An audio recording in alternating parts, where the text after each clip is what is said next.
The Karen Sanctuary was known across 6 systems as the most dangerous childcare facility in the galaxy.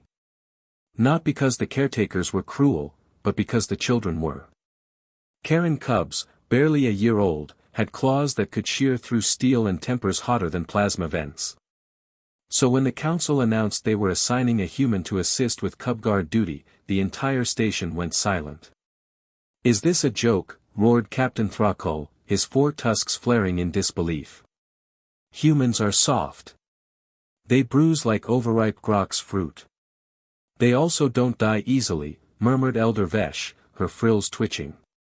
And apparently this one volunteered. The human in question, Sergeant Mara Cole, stepped into the nursery with a casual wave. "Morning. Where are the little troublemakers?" The alien stared. No armor, no weapons, not even a shock rod. Just a human in cargo pants and a loose shirt with the words, "Child Wrangler Extraordinaire" printed across the front. A bold claim. Inside the enclosure, 8 Karen cubs hissed, chirped, and flung themselves at anything that so much as blinked. A fully armed guard team had once retreated after just 10 minutes. Mara stepped inside. The door slammed shut behind her. For a moment, all 8 cubs froze, eyes glowing, tails whipping, claws extended. Then they lunged.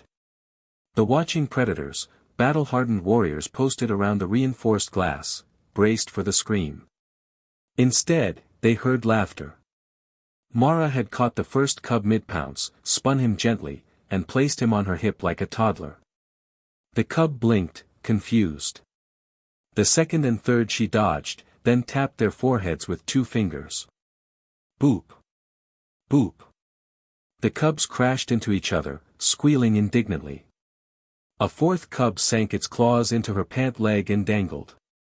"Ah, you're a clingy one, huh?" she said, scratching behind its ear. The cub instantly melted into a puddle of vibrating purrs. Captain Thrakul's jaw dropped so hard it cracked a floor tile. For the first time in station history, the cubs were calm.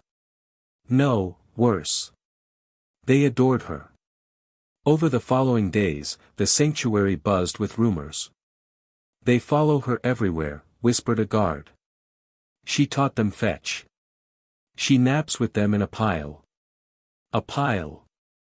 She's either insane or indestructible." Even the predators, massive adult Karens with battle scars and reputations built on terror, kept their distance. They'd seen what the cubs could do.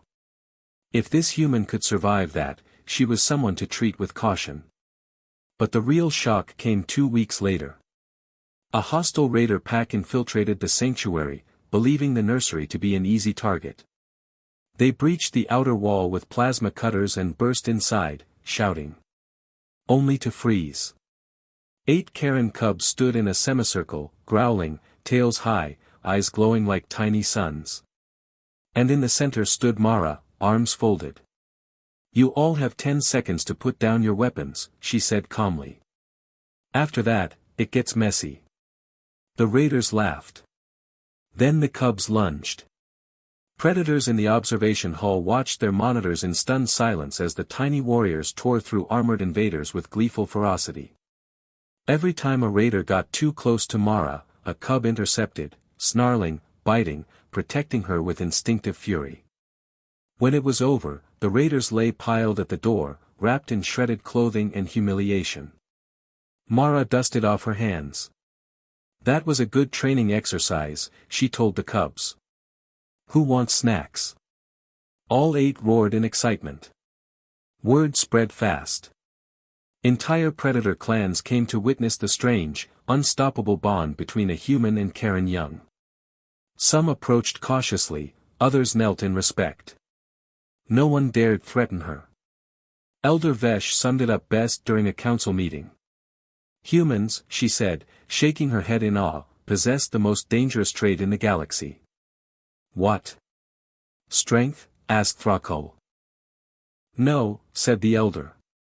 "The ability to make others, even predators, love them."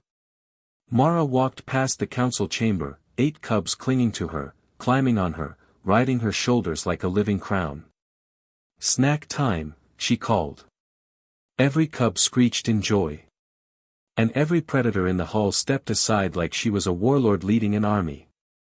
Because she was just a very small, very adorable one.